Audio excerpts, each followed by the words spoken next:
Welcome back to the Two Girls and Grandpa Blair's YouTube channel. This week Mackenzie can't make it because she had to do something else, so it'll just be me and Grandpa today. We finished the tanning where we washed them in like the solution and everything. So today we're just going to be sanding them off and getting what's left of the membrane off and then stretching them. Grandpa has got most of the membrane off this one, and he's already started to stretch. Grandpa has got most of the membrane off this one and started to stretch, and you can see where he steps on it and pulls it, and then it makes it soft. So that's what we'll be doing with both of these today. And when it gets soft, pull it, that's when it's actually the soft leather. Okay. All right, I'm gonna get ready and start buffing the hide, or finish fleshing. I've used knives, I've used scrapers and everything before, but I came up with a better way to do it. I have two DeWalt grinders, 4.5 inch grinders. And then I go to Ace Hardware and I've got a 36 grit, 4.5 inch floppy sander. You can use these on steel and everything else, but this coarseness, on a lighter hide, you'd be in trouble with it. You'd want a, a 110 probably, or 120 sanding grit. But we'll get started now. And watch your fingers.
That's one of the reasons I like DeWalt, because I used a smaller, cheaper grade, and if you do that 1 or 2 times, a lot of times they'll burn the brushes up.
buffed and all the membrane and fat's gone, we're going to start stretching, which will soften it up. And if you watch, when you start stretching, you can see it turns white. And when it turns white, you can feel it just soften right up because you're breaking them membranes that the hide's actually. So we just keep working.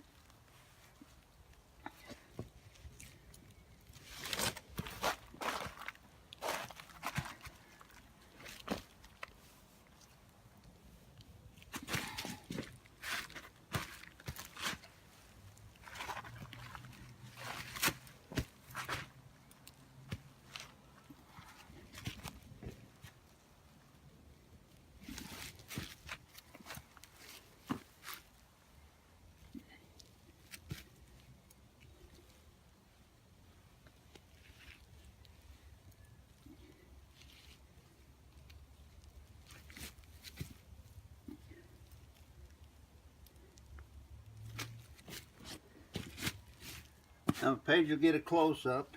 You can see how nice and soft and leathery that is. Very soft. Now, what we'll do is take a knife. I like the old style butter knife because I can round the end. And I like to go along the edges.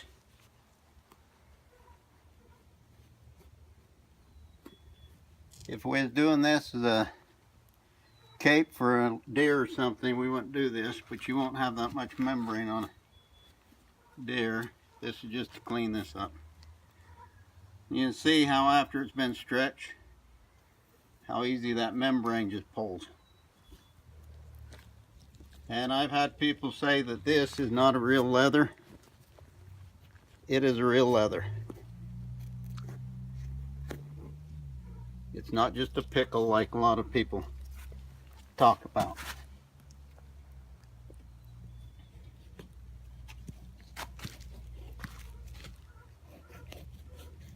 Just follow around the edges. If you don't like a piece of it, just cut it out. Now this is going to be for basically a bedroll mat.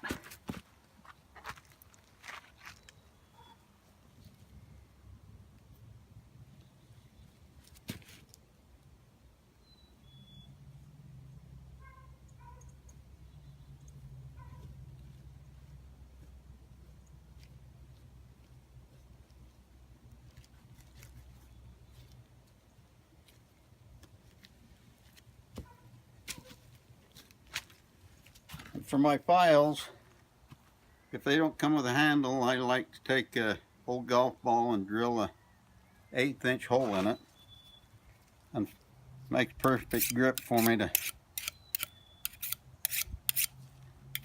just touch up any of my knives. And that's what I use also, that kind of handles when I sharpen chainsaws.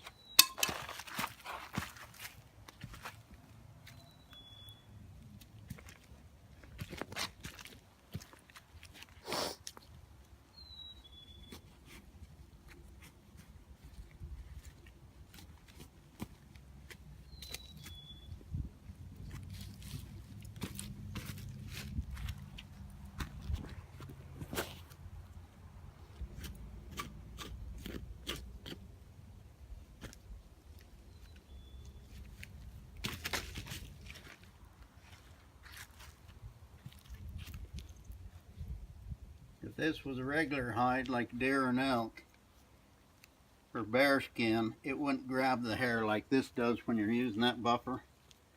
So it's not near as dangerous as.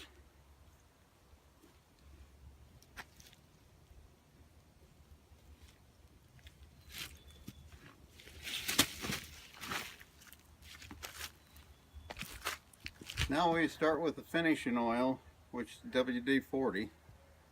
Which you can buy tanning oil at different companies and that, but this penetrates good and it softens things right up, and the extra oil will finally evaporate. So you come and you spray it real good all over.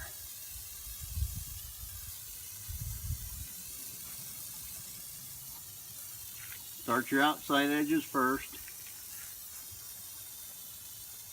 and then work in.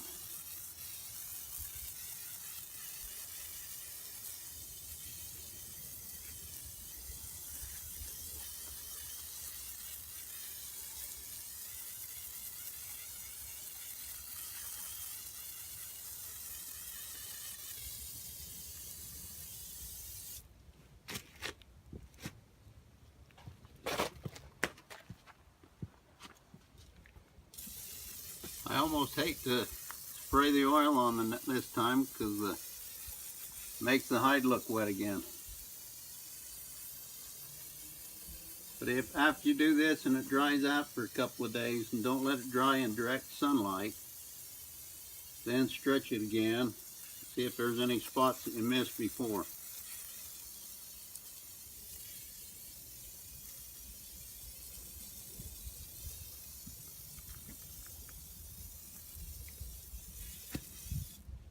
As you see, that's very simple tanning. You can buy everything locally and tan it, and it's safe. And I hope everybody enjoyed this. Oh, and when you get done with your tanning solution, go get a box of soda, dump in the acid solution, buffer it so it kills the acid, then you can rinse it and wash it away. See you next time. What kind of soda? Just a box of baking soda. Oh. But next time we'll do the melt down lead and make bullets. Thanks for joining us.